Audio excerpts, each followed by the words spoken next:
It was a bitterly cold winter evening, and all Sarah wanted was to get home, wrap herself in a warm blanket, and forget the exhaustion of the long day behind her. However, her attention was drawn to a dark shape that was barely discernible in the dim glow of a flickering street lamp that trembled near the edge of a rusted chain-link fence. The rain was falling in thick, relentless sheets, drumming against her car's windshield as she drove down the nearly deserted road. As she slowed down and peered through the rain, Sarah's hands gripped the wheel more tightly. She saw a big dog, and her heart squeezed as she noticed that the chain was strong, heavy, and rusted. It was coiled around the animal's slender neck, trapping it to the fence. The dog was covered in muck and had matted fur. With its tail curled so closely between its knees that it almost vanished, it stood frozen, shivering uncontrollably, its ribs barely visible beneath its sodden coat. "It's okay," Sarah whispered, taking slow, careful steps forward. She could see every muscle in its body tensed, ready to bolt if it weren't for the chain holding it captive. Before she could get any closer, a harsh voice cut through the rain. Sarah barely noticed the dog flinching at her movement, scrambling back as far as the chain would allow it to let out a weak, broken bark, a warning but more fearful than aggressive, its eyes wide and G.L. Massey with terror locked onto hers. Sarah turned around and saw a man standing in the doorway of the dilapidated house behind the fence. His figure was barely visible in the dim light, and his tone was rough and irritated, as if she had interrupted something crucial. She began to look back at the trembling creature and said, "Heck, freezing. You need to get him inside." The man scoffed and stepped forward, his boots squelching in the mud and his arms folded. "That's my damn dog," he snapped. "Not your problem," Sarah said. Sarah straightened her shoulders.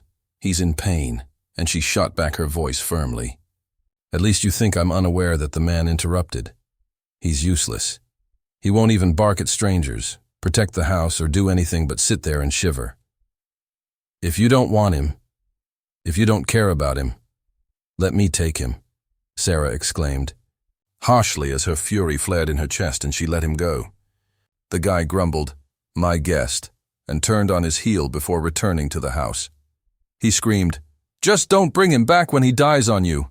But Sarah hardly heard him and was now crouching in the dirt, reaching for the dog, twitched and let out a strangled whimper, but she calmed him down and said, "It's okay, you're coming with me."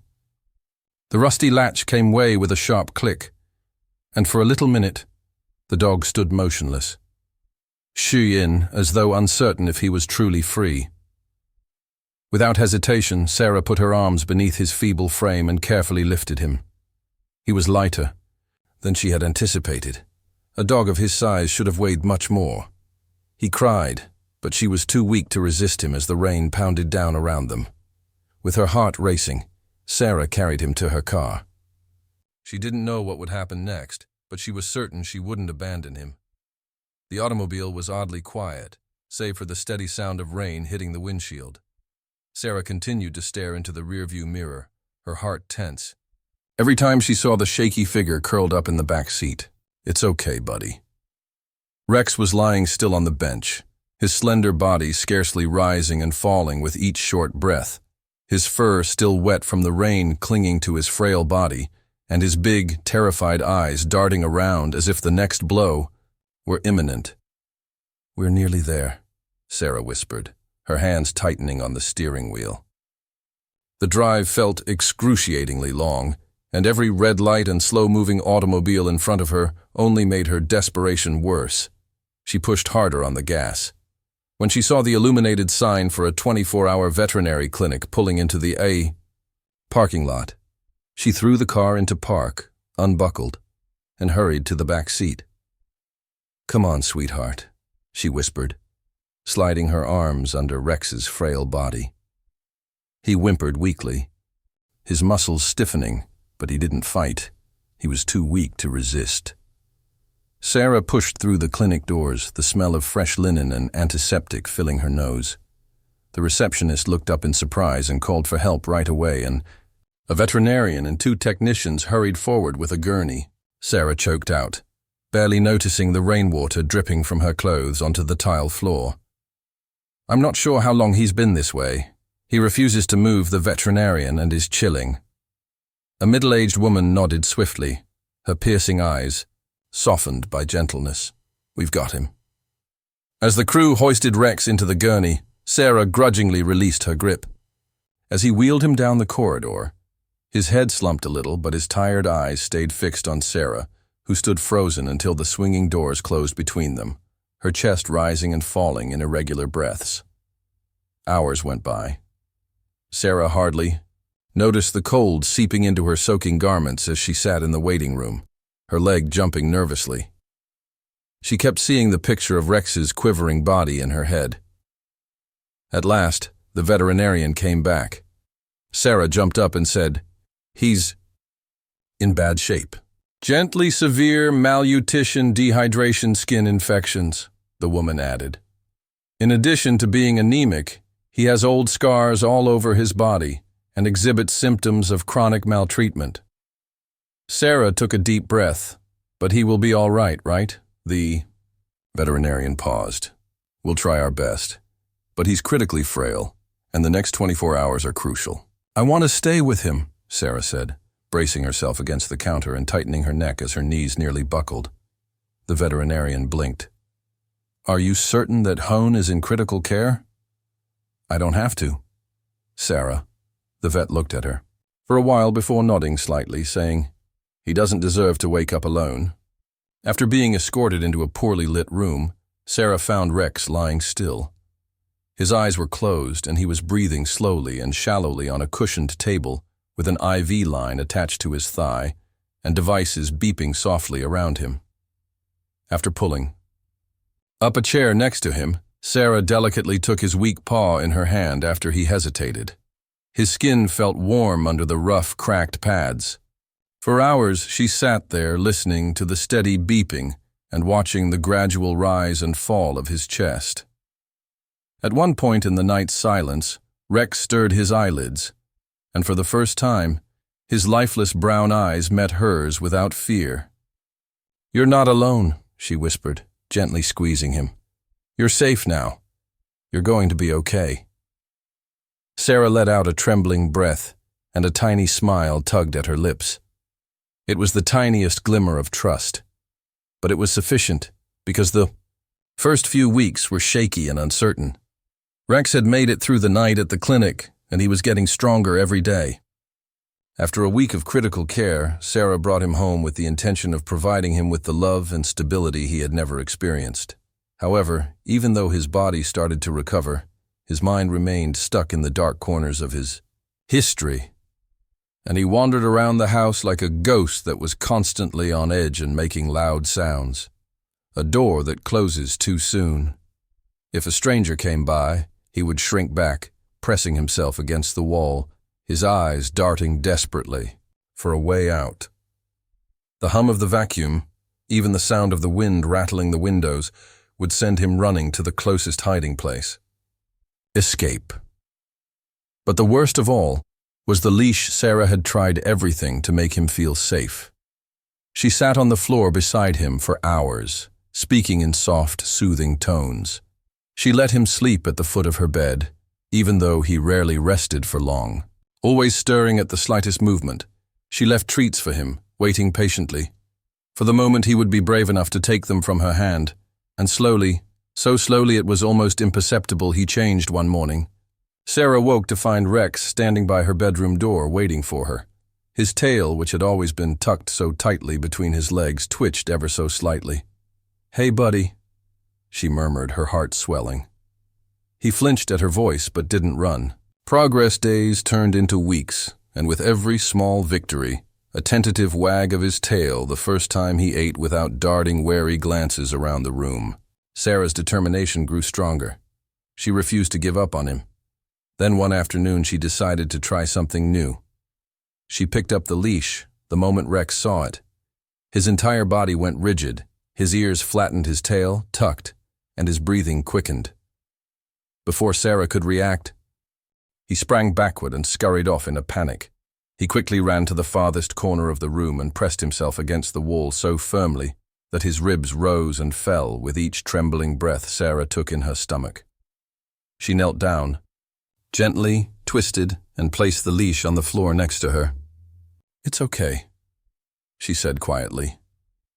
After what seemed like an eternity, Rex's tremblings finally slowed. His chest rose and fell in deeper, steadier breaths. He flicked his gaze from the leash to Sarah and back again. "I won't hurt you." But Rex wasn't listening. His eyes were wide with terror, locked onto the leash as if it were a weapon. She didn't move, didn't try to entice him out. Instead, she just sat there. Sarah picked up the leash, being careful not to move too quickly, and unclipped it without hesitation. Then, she did something she had never done before. She put her arms around him, holding him close, and whispered, "No one will ever hurt you again."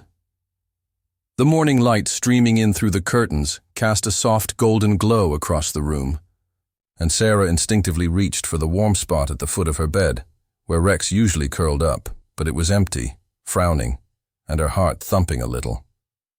Rex had never left her side at night, at least not until now, and she saw him standing just outside her bedroom door, his ears perked up, his deep brown eyes watching her with quiet curiosity. And then something made her breath catch. Sarah's chest tightened with emotion. "Hey, buddy," she whispered, her voice thick with surprise. For the first time, Rex made the choice. He took a step forward, then another and another, until he was close enough for Sarah to reach out and touch. She didn't move. Too Fast didn't want to startle him, but when she finally placed her hand on his head, he leaned into her palm. It was small, but it was a miracle. From that day forward, things began to change. The fear in Rex's eyes started to fade, replaced by something softer. Trust. Sarah still took things slow, careful never to push him beyond what he could handle. But little by little Rex became braver. Then came the moment that truly proved he had turned a corner.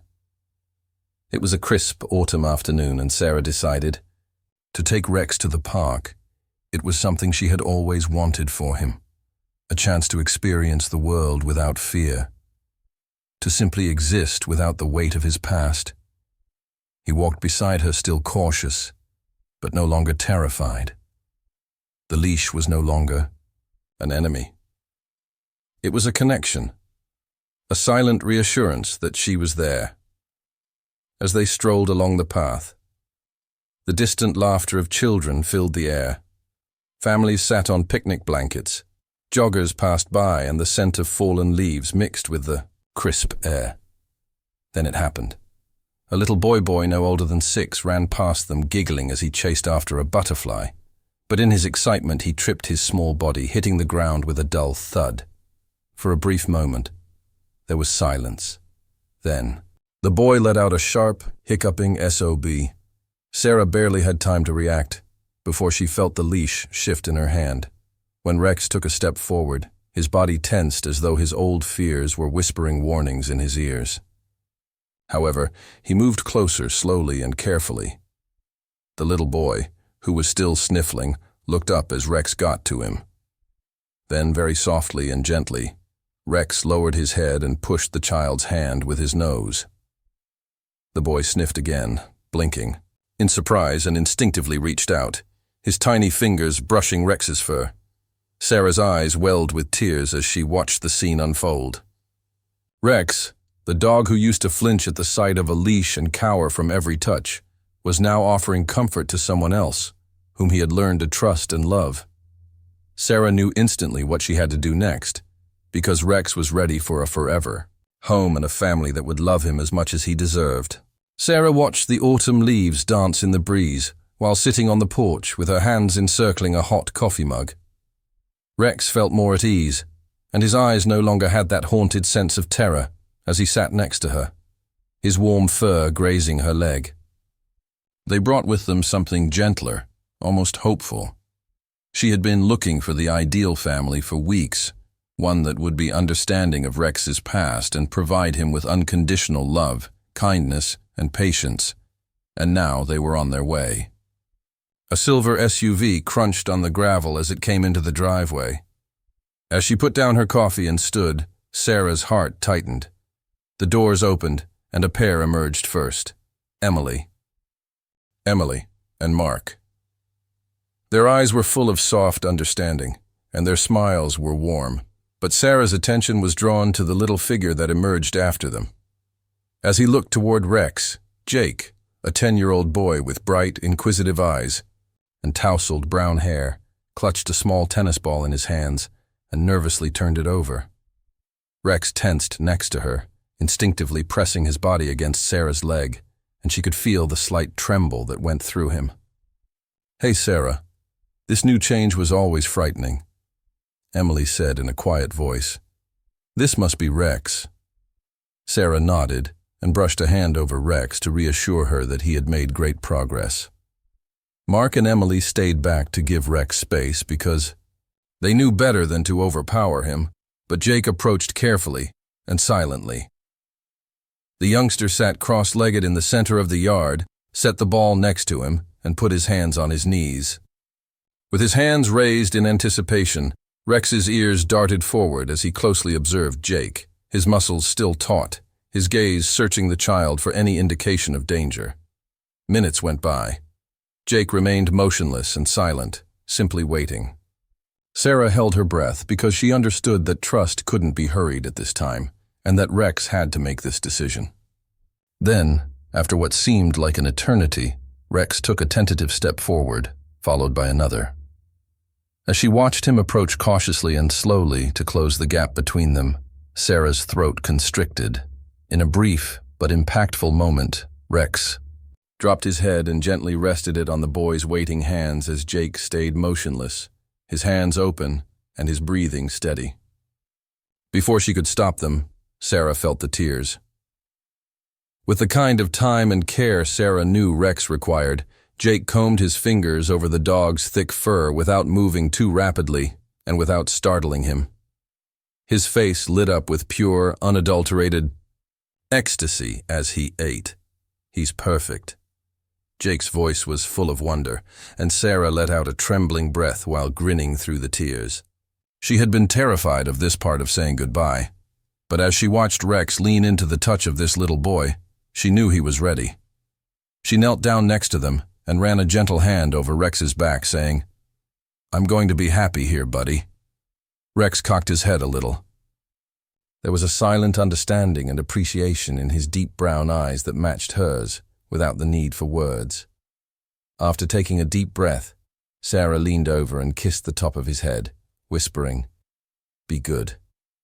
Okay."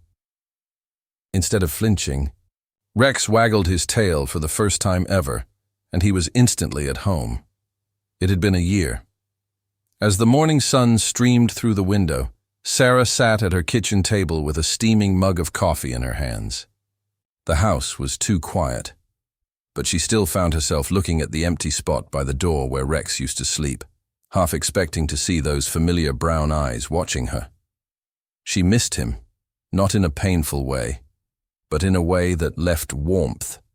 In her chest, a quiet, lingering love for the dog who had once been too afraid to hope.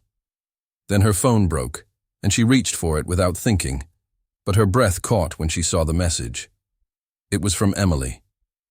She thought you'd like to see the attached photo. Sarah's palm shook a little as she tapped it open, and then the tears poured. Rex was running over a field in the sun, his tongue and ears flapping in the wind. Jake was smiling with unbridled happiness next to him as he lay in perfect joy. As Rex jumped forward to capture the tennis ball the child was holding in his palm. Mid-throw, his tail was wagging so forcefully that it was all a blur. He had found his happiness, his home. Sarah traced the image with her fingers. Her heart swelled with something deeper than pride, something like peace. A year ago, he had been a trembling, broken soul chained in the cold. Now he was free. Sarah laughed shakily, wiping away a stray tear. As Sarah looked at the photo of Rex and Jake, a smile appeared on her face. This was the miracle of kindness, the ability of one act of compassion to transform a life forever. Sarah leaned back in her chair and gently exhaled. It had all begun with a single moment, a single choice. She had just stopped when she saw him, and sometimes that was all that was required because sometimes the truth was straightforward. Rex had experienced a lot of suffering, fear, and uncertainty along the way. But because someone cared, he was given another chance and was now free, loved, and content, just as he had always deserved to be. Who knows? Perhaps there is another Rex out there just waiting for someone like you to notice them. Every story we publish serves as a reminder that kindness can transform lives one paw at a time. If this story resonated with you, please remember to like, share, and subscribe to Wonderful Paws Stories for more fantastic, heartwarming animal rescue stories.